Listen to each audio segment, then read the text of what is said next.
All right, so the poly has dried.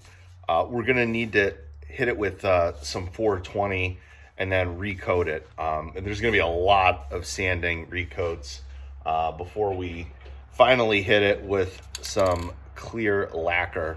That's for another video, but today we are gonna do the body.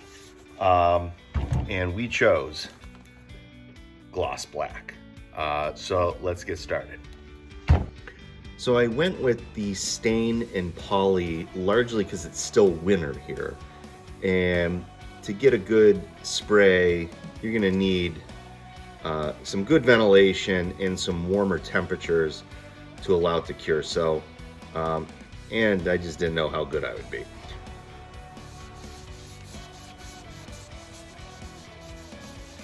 You're gonna have to sand it, reapply, sand, reapply before we hit some with the lacquer. But you can kind of see it's going on, and you can still get that grain coming through.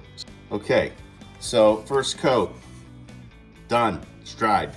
Now we just gotta hit it with some sandpaper, and then we're gonna put another coat on. So just in case you wondered, I'm not putting any stain in there. You're not gonna see it because of the pick guard. Also, I'm gonna put some shield paint in when it comes time for it. So here we go.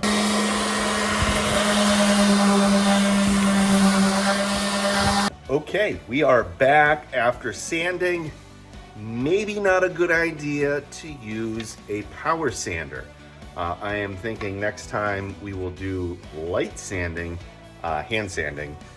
Also, since a lot of the grain has been kind of filled in with that dark stain, I think we're gonna apply the next one with a brush and let it dry, and then we will hit it lightly with 400 with our hands as opposed to that power sander.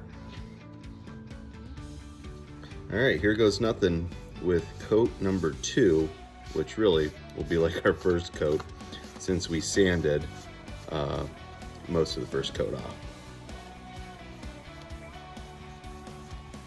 Second coat of the black stain is on. We're gonna let it dry before we hit it lightly this time with some sandpaper. Probably put another coat on before we put on the lacquer finish.